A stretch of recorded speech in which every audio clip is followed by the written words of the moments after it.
हाँ जी प्यारे बच्चों नमस्कार। अज आप गल करांगे 7वीं जमात पंजाबी पुस्तक पाठ नंबर 16 त्रिलोचन दा कद।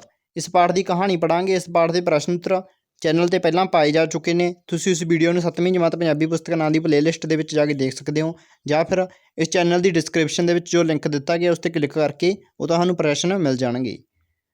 हुण आपां इस पाठ की कहानी पढ़नी शुरू करते हैं। उस तो पहलां बेनती है कि चैनल नूं सबसक्राइब नहीं किया, या फिर तुसीं नवें हो तो तुसीं चैनल नूं सबसक्राइब करो तो अपने दोस्तों मित्रों भी इस चैनल बारे दसो।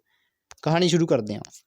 ठिगणे मरीयल त्रिलोचन माली तो असी बड़े आवाज़ार सां। ओह कुसाइयां मारदा रहिंदा, काम विच जिवें उहदा मन ही ना लगदा होवे। जदों आउंदा इधर बैठ के गप मारदा, उधर बैठ के चाह पींदा। इतने विच उहदी छुट्टी दा वेला हो जांदा। कई बार असी वेख्या खुरपी लैके ओह क्यारी विच अद्धा पौना घंटा ला के उठदा, पर क्यारी उंज दी उंज ही हुंदी। दिल्ली दे इस घर दा साडा लान कोई बहुता वड्डा नहीं सी। फुੱਲ बूटियां लई क्यारियां दी थां भी मसां गुजारे जोगी सी। यह सोच के काम ते कोई ज़्यादा नहीं, असी त्रिलोचन नूं केवल 2 घंटे फुੱਲ वाले पौदिਆਂ ਦੀ बिजाई गुडाई ते कटाई आदि ਦੇ ਕੰਮ ਕਰਨ ਲਈ नौकर रखिया सी। ਉਹ शामी 2 घंटे साडे घर ला ਜਾਂਦਾ, दिने किसी दफ्तर विच काम करदा सी। असी सोचिया ਉਹਦੇ भी 4 पैसे वाधू बन जाणगे, साडा भी काम तुर जावेगा। पर इंज जापदा सी कि त्रिलोचन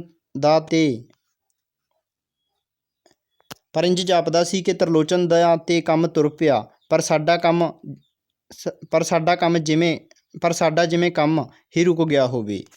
मेरी तरीमत सोचदी शायद माली सारा दिन दफ्तर काम करके थक जांदा होना है, इसलिए उसने रसोईए नूं हदायत कीती कि त्रिलोचन नूं आउंदे सार चाह दा प्याला दे दिता जाया करे, इंज ओह ताज़ा दम हो जाया करेगा। चाह तां भावें ओह पीनी शुरू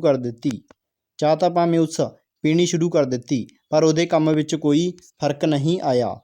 ਅਸੀਂ ਆਪਣੇ ਘਰ ਵਿੱਚ ਇੱਕ ਫੁੱਲ ਤੱਕ ਖਿੜਿਆ ਵੇਖਣ ਲਈ ਸਹਿਕ ਗਏ।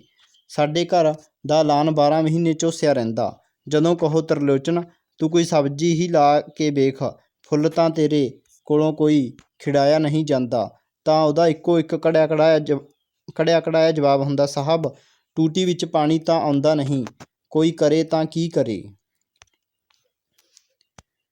बेशक पानी की कमी सी। गर्मियां विच उंज ही दिल्ली विच पानी की किल्लत रहिंदी सी।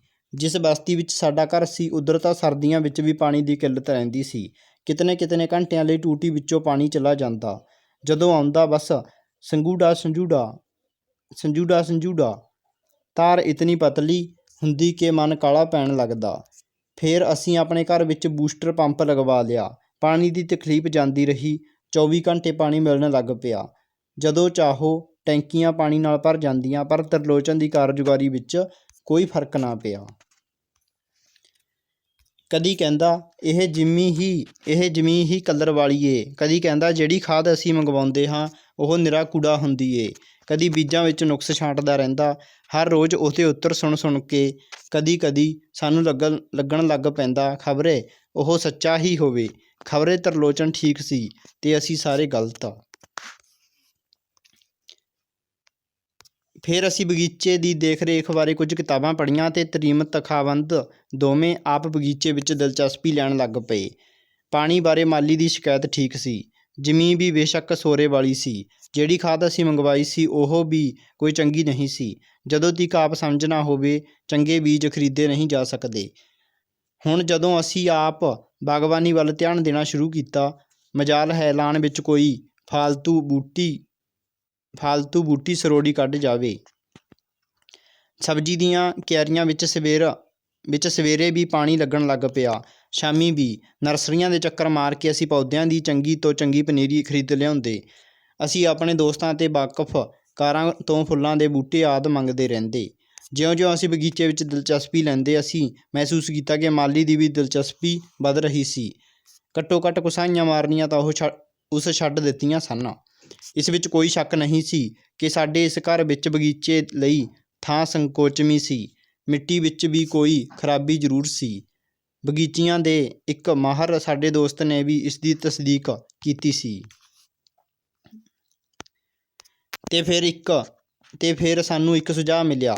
ਸਾਡੇ ਘਰ ਦਾ ਕੋਠਾ ਕਾਫੀ ਮੋਕਲਾ ਸੀ। ਇਹ ਫੈਸਲਾ ਹੋਇਆ ਕਿ ਬਗੀਚਾ ਕੋਠੇ ਉੱਤੇ ਬਣਾਇਆ ਜਾਵੇ। ਇੱਕ ਵਾਰ ਸਾਡੇ ਮਨ ਵਿੱਚ ਇਹ ਗੱਲ ਆ ਗਈ, ਫਿਰ ਜਿਵੇਂ ਦਿਨ ਰਾਤ ਸਾਡੇ ਮਨਾਂ ਉੱਤੇ ਇਹ ਧੁਨ ਸਵਾਰ ਹੋ ਗਈ ਹੋਵੇ। ਕੋਠੇ ਦੇ ਫਰਸ਼ ਨੂੰ ਪੁੱਟ ਕੇ ਉਸ ਉੱਤੇ ਲੁੱਕ ਦੀ ਤਹਿ ਵਿਛਾਈ ਗਈ। ਸਾਰੇ ਦੇ ਸਾਰੇ ਕੋਠੇ ਉੱਤੇ ਜਿਵੇਂ ਕਾਲੀ ਲੁੱਕ ਦਾ ਨਮਦਾ ਜਮਾ ਦਿੱਤਾ ਗਿਆ। ਫਿਰ ਉਸ 'ਤੇ ਲੁੱਕ ਵਾਲੇ ਟਾਟ ਵਿਛਾਏ ਗਏ। ਫਿਰ ਉੱਤੋਂ ਫਿਰ ਲੁੱਕ ਦਾ ਨਮਦਾ, ਫਿਰ ਫਰਸ਼ ਉੱਤੇ ਸੀਮੈਂਟ ਦਾ ਪਲਾਸਤਰ, ਫਿਰ ਬਾਹਰੋਂ ਮੰਗਵਾਈ ਮਿੱਟੀ ਦੀ ਤਹਿ ਜਮਾਈ ਗਈ। ਇਸ ਵਿੱਚ ਵਧੀਆ ਤੋਂ ਵਧੀਆ ਖਾਦ ਮਿਲਾਈ ਗਈ। ਕੋਠੇ ਉੱਤੇ ਹੀ ਘਾਹ ਦਾ ਲਾਨ ਬਣਾਇਆ ਗਿਆ। ਕੋਠੇ ਉੱਤੇ ਹੀ ਸਬਜ਼ੀ ਦੀਆਂ ਕਿਆਰੀਆਂ ਬਣਾਈਆਂ ਗਈਆਂ। ਕੋਠੇ ਉੱਤੇ ਹੀ ਫੁੱਲਾਂ ਦੇ ਬੂਟੇ ਲਾਏ ਗਏ। ਅਸੀਂ ਆਪਣੀ ਪਸੰਦ ਦੇ ਪੌਦਿਆਂ ਦੀਆਂ ਪਨੀਰੀਆਂ ਲਿਆ ਕੇ ਲਾਈਆਂ। ਤਰਲੋਚਨ ਵੀ ਆਪਣੇ ਦੂਜੇ ਮਾਲੀਆਂ ਨਾਲ ਆਪਣੇ ਰਸੂਖ ਕਰਕੇ ਕਿਤੋਂ ਕੋਈ ਫੁੱਲਾਂ ਦੀ ਕਿਸਮ, ਕਿਤੋਂ ਕੋਈ ਅਲੱਭ, ਕਿਤੋਂ ਕੋਈ ਅਨੋਖਾ ਪੌਦਾ ਕੱਢ ਲਿਆਉਂਦਾ। ਅਸੀਂ ਵੀ ਆਪਣਾ ਵੱਧ ਤੋਂ ਵੱਧ ਵਿਹਲਾ ਵਕਤ ਕੋਠੇ ਉਤਲੇ ਬਗੀਚੇ ਵਿੱਚ ਗੁਜ਼ਾਰਦੇ। ਸਵੇਰੇ ਸ਼ਾਮ ਘਾਹ ਅਤੇ ਬਗੀਚੇ ਨੂੰ ਪਾਣੀ ਲਾਇਆ ਜਾਂਦਾ। ਫੁੱਲਾਂ ਦੇ ਸਬਜ਼ੀਆਂ ਦੇ ਬੂਟਿਆਂ ਦੀ ਬੱਚਿਆਂ ਵਾਂਗ ਸਾਂਭ ਸੰਭਾਲ ਕੀਤੀ ਜਾਂਦੀ। ਕਿਸ ਪੌਦੇ ਨੂੰ ਫੁੱਲ ਪੈ ਰਹੇ ਨੇ, ਘਰ ਵਿੱਚ ਬਸ ਇਹੀ ਚਰਚਾ ਹੁੰਦੀ ਰਹਿੰਦੀ। ਸਾਡੇ ਬੱਚਿਆਂ ਨੇ ਕਿਸੇ ਅੰਗਰੇਜ਼ੀ ਰਿਸਾਲੇ ਵਿੱਚ ਪੜ੍ਹਿਆ ਸੀ ਕਿ ਬਨਸਪਤੀ ਵਿੱਚ ਵੀ ਇਨਸਾਨਾਂ ਵਾਂਗ ਜਾਨ ਹੁੰਦੀ ਹੈ, ਇਨਸਾਨਾਂ ਵਾਂਗ ਅਹਿਸਾਸ ਹੁੰਦਾ ਹੈ। ਅਮਰੀਕਾ ਵਿੱਚ ਲੋਕੀ ਆਪਣੇ ਘਰਾਂ ਵਿੱਚ ਲਾਏ ਪੌਦਿਆਂ ਨਾਲ ਗੱਲਾਂ ਕਰਦੇ ਨੇ। ਇਸ ਤਰ੍ਹਾਂ ਪੌਦਿਆਂ ਵਿੱਚ ਨਵੀਂ ਮਹਿਕ ਟਹਿਕ ਆ ਜਾਂਦੀ ਏ। ਪੌਦੇ ਚੰਗਾ ਗਾਣਾ ਸੁਣ ਕੇ ਇਨਸਾਨਾਂ ਵਾਂਗ ਹੀ ਖੁਸ਼ ਹੁੰਦੇ ਨੇ। ਉਹਨਾਂ ਵਿੱਚ ਰੌਣਕ ਆ ਜਾਂਦੀ ਹੈ। ਫੁੱਲਾਂ ਦੇ ਬੂਟਿਆਂ ਨਾਲ ਜਿਹੜੇ ਫੁੱਲ ਲੱਗਦੇ ਨੇ, ਉਹਨਾਂ ਦੇ ਰੰਗ ਬੰਨ ਸਵੰਨੇ ਹੋ ਜਾਂਦੇ ਨੇ। ਫੁੱਲਾਂ ਦਾ ਖੇੜਾ ਜ਼ਿਆਦਾ ਮੋਹਕ ਹੋ ਜਾਂਦਾ ਹੈ। ਫੁੱਲਾਂ ਦਾ ਆਕਾਰ ਵਡੇਰਾ ਹੋ ਜਾਂਦਾ ਹੈ। ਸਾਡੇ ਦੋਵੇਂ ਬੱਚੇ ਵੀ ਸਵੇਰੇ ਉੱਠਦੇ ਹੀ ਆਪਣੇ ਪੌਦਿਆਂ ਨਾਲ ਵਕਤ ਗੁਜ਼ਾਰਨ ਲੱਗ ਪਏ। ਇੰਜ ਕੋਈ ਪੱਤਾ ਪੀਲਾ ਪੈ ਗਿਆ ਹੁੰਦਾ ਤਾਂ ਉਸ ਨੂੰ ਤੋੜ ਲਿਆ ਜਾਂਦਾ। ਕਿਸੇ ਪੌਦੇ ਨੂੰ ਖਾਦ ਜਾਂ ਪਾਣੀ ਦੀ ਘਾਟ ਜਾਪਦੀ, ਝੱਟ ਪਾ ਦਿੱਤੀ ਜਾਂਦੀ, ਪਾਣੀ ਲਾ ਦਿੱਤਾ ਜਾਂਦਾ। ਕਿਸੇ ਪੌਦੇ ਨੂੰ ਸਹਾਰੇ ਦੀ ਲੋੜ ਹੁੰਦੀ, ਉਸ ਨਾਲ ਸਰਕੰਡੇ ਦਾ ਕਾਨਾ ਕੱਢ ਕੇ ਸਹਾਰਾ ਬਣਾ ਦਿੱਤਾ ਜਾਂਦਾ। ਕੋਈ ਵੇਲ ਵਾਧੂ ਤੇ ਆਪ ਮੁਹਾਰੇ ਵੱਧ ਰਹੀ ਹੁੰਦੀ ਤਾਂ ਉਸਦੀ ਕਾਂਟ ਛਾਂਟ ਕਰਕੇ ਤੇ ਲੋੜੀ ਦਾ ਸਹਾਰਾ ਦੇ ਕੇ ਵੇਲ ਨੂੰ ਉੱਪਰ ਚੜ੍ਹਨ ਦਾ ਇੰਤਜ਼ਾਮ ਕਰ ਦਿੱਤਾ ਜਾਂਦਾ। ਸਾਲ ਛਮਾਹੀ ਤੋਂ ਸਾਰੀ ਕਲੋਨੀ ਵਿੱਚ ਛੱਤ ਉੱਤੇ ਉਗਾਏ ਸਾਡੇ ਇਸ ਬਗੀਚੇ ਦੀ ਚਰਚਾ ਸ਼ੁਰੂ ਹੋ ਗਈ। ਕੋਠੇ ਉਤਲੇ ਇਸ ਬਗੀਚੇ ਨਾਲ ਹੇਠਾਂ ਧਰਤੀ ਦੇ ਬਗੀਚੇ ਨੇ ਜਿਵੇਂ ਪਾਸਾ ਪਰਤਾ ਲਿਆ ਹੋਵੇ। ਉਹੀ ਲਾਨ ਜਿਹੜਾ ਪਹਿਲਾਂ ਕਾਬੂ ਵਿੱਚ ਨਹੀਂ ਸੀ, ਮੁੜ ਮੋਲ ਪਿਆ।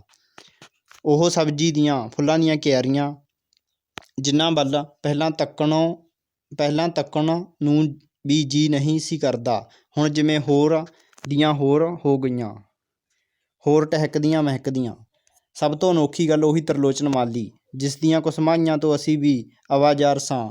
ਅੱਜ ਕੱਲ੍ਹ ਜੇ ਕਦੀ ਛੁੱਟੀ ਵੀ ਕਰਦਾ, ਉਸ ਦੀ ਥਾਂ ਉਹ ਆਪਣੇ ਆਪ ਹੀ ਘੜੀ ਦੋ ਘੜੀ ਸਵੇਰੇ ਵੀ ਆਉਣ ਲੱਗ ਪਿਆ ਸੀ। ਕਦੀ ਗੋਡੀ ਕਰ ਰਿਹਾ ਹੈ ਤੇ ਕਦੀ ਕਟਾਈ ਛੰਗਾਈ, ਕਿਤੇ ਬੀਜ ਬੋ ਰਿਹਾ ਹੈ ਤੇ ਕਿਤੇ ਪਨੀਰੀ ਤਿਆਰ ਕਰ ਰਿਹਾ ਹੈ। ਹੁਣ ਤਾਂ ਉਹ ਇੰਜ ਦਿਲ ਲਾ ਕੇ ਕੰਮ ਕਰਦਾ ਕਿ ਕਈ ਵਾਰ ਤਾਂ ਸਾਨੂੰ ਇਤਬਾਰ ਤੱਕ ਨਾ ਆਉਂਦਾ ਪਈ ਇਹ ਉਹੀ ਤਰਲੋਚਨ ਮਾਲੀ ਹੈ, ਜਿਸ ਉੱਤੇ ਉਹਦੇ ਕੰਮ ਨਾ ਕਰਨ 'ਤੇ ਮੇਰੀ ਤਰੀਮਤ ਖਪਦੀ ਸੀ। ਹਰ ਰੋਜ਼ ਮੈਂ ਕਿਰਜਦਾ ਰਹਿੰਦਾ ਸਾਂ। ਉਸ ਵਰ੍ਹੇ ਸਾਡੀ ਛੱਤ ਉਤਲੇ ਇਸ ਬਗੀਚੇ ਨੂੰ ਕਲੋਨੀ ਵਿੱਚ ਸਭ ਤੋਂ ਵਧੀਆ ਬਗੀਚਾ ਗਿਣਿਆ ਗਿਆ। ਸਿਆਲ ਵਿੱਚ ਜਦੋਂ ਗੁਲਦਾਉਦੀਆਂ ਦਾ ਮੁਕਾਬਲਾ ਹੋਇਆ ਤਾਂ ਸਾਡੇ ਬਗੀਚੇ ਦੀਆਂ ਗੁਲਦਾਉਦੀਆਂ ਨੂੰ ਇਨਾਮ ਮਿਲਿਆ। ਬੁੱਕ ਜਿਤਨੇ ਚੌੜੇ ਸਾਡੀਆਂ ਗੁਲਦਾਉਦੀਆਂ ਦੇ ਫੁੱਲ ਸਨ ਅਤੇ ਸੁੰਦਰ ਤੋਂ ਸੁੰਦਰ ਰੰਗ। ਗੁਲਾਬ ਦੇ ਫੁੱਲਾਂ ਦੇ ਸਰਬ ਭਾਰਤੀ ਮੁਕਾਬਲੇ ਵਿੱਚ ਸਾਡੇ ਫੁੱਲਾਂ ਨੂੰ ਕਈ ਇਨਾਮਾਂ ਲਈ ਚੁਣਿਆ ਗਿਆ, ਕੋਈ ਰੰਗ ਲਈ, ਕੋਈ ਖੁਸ਼ਬੂ ਲਈ, ਕੋਈ ਬਨਾਵਟ ਲਈ। ਇਹਨਾਂ ਇਨਾਮਾਂ ਕਰਕੇ ਹੀ ਤਰਲੋਚਨ ਮਾਲੀ ਦੇ ਧਰਤੀ 'ਤੇ ਜਿਵੇਂ ਪੈਰ ਨਾ ਲੱਗਦੇ ਹੋਣ। ਉਹ ਆਪਣੇ ਦੋਸਤਾਂ ਨੂੰ, ਪ੍ਰਸ਼ੰਸਕਾਂ ਨੂੰ ਲਿਆ ਕੇ ਆਪਣੀ ਕਾਰਗੁਜ਼ਾਰੀ ਵਿਖਾਉਂਦਾ ਰਹਿੰਦਾ। ਇੱਕ ਪੌਦੇ ਦੀ, ਇੱਕ ਘਾਹ ਦੀ, ਇੱਕ ਪੱਤੀ ਦੀ ਉਹਨੂੰ ਗਹਿਰੀ ਜਾਣਕਾਰੀ ਹੁੰਦੀ। ਉਸਨੂੰ ਪਤਾ ਹੁੰਦਾ ਕਿ ਅੱਜ ਕੱਲ੍ਹ ਕਿਸ ਕਿਸਮ ਦੇ ਪੌਦੇ ਦੇ ਸਾਡੇ ਕਿਤਨੇ ਬੂਟੇ ਹਨ, ਘਾਹ ਦੀ ਪਹਿਲੀ ਕਟਾਈ ਕਦੋਂ ਹੋਈ ਸੀ, ਫਿਰ ਕਦੋਂ ਹੋਣੀ ਹੈ, ਕਦੋਂ ਘਾਹ ਪਾਉਣੀ ਹੈ, ਕਦੋਂ ਖਾਦ ਪਾਉਣੀ ਹੈ, ਕਦੋਂ ਪਾਣੀ ਲਾਉਣਾ ਹੈ। ਹੁਣ ਤੇ ਸਗੋਂ ਕਲੋਨੀ ਦੇ ਲੋਕੀ ਸਾਥੋਂ ਫੁੱਲਾਂ ਦੇ, ਸਬਜ਼ੀਆਂ ਦੇ ਬੀਜ ਮੰਗਣ ਆਉਂਦੇ ਤਰਲੋਚਨ ਮਾਲੀ ਦੀ ਵਾਧੂ ਉਗਾਈ ਫੁੱਲਾਂ ਦੀ ਪਨੀਰੀ ਲੈ ਜਾਂਦੇ।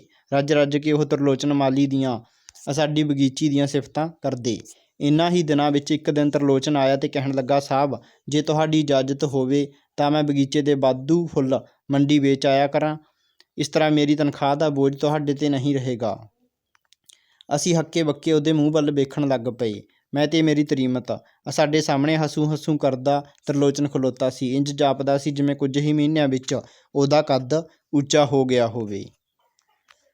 ਤਾਂ ਇਹ ਪਾਠ ਬਹੁਤ ਸੋਹਣਾ ਸੀ। ਠੀਕ ਹੈ, ਇਹ ਮਾਲੀ ਬਾਰੇ ਸੀ ਅਤੇ ਉਹਨਾਂ ਦੇ ਪਤੀ ਪਤਨੀ ਦੇ ਬਗੀਚਿਆਂ ਦੇ ਬਾਰੇ ਸੀ ਕਿ ਉਹਨਾਂ ਨੇ ਕਿਸ ਤਰ੍ਹਾਂ ਆਪਣੇ ਬਗੀਚੇ ਨੂੰ ਬਣਾਇਆ। ਜੋ ਪਹਿਲਾਂ ਚੰਗੀ ਤਰ੍ਹਾਂ ਉਹ ਨਹੀਂ ਕਰ ਰਿਹਾ ਸੀ, ਉਸਨੂੰ ਛੱਤ ਉੱਤੇ ਉਗਾਇਆ। ਅਤੇ ਇਸ ਨੂੰ ਚੰਗੀ ਤਰ੍ਹਾਂ ਪੜ੍ਹਨਾ ਹੈ ਅਤੇ ਇਸ ਦੇ ਪ੍ਰਸ਼ਨ ਉੱਤਰ ਚੈਨਲ ਦੇ ਉੱਪਰ ਪਹਿਲਾਂ ਪਾਈ ਹੋਈ ਵੀਡੀਓ ਤੋਂ ਕਰ ਲੈਣੇ ਨੇ। ਅਤੇ ਅਗਲੀ ਵੀਡੀਓ ਜਲਦ ਲੈ ਕੇ ਹਾਜ਼ਰ ਹੋਵਾਂਗੇ। ਧੰਨਵਾਦ।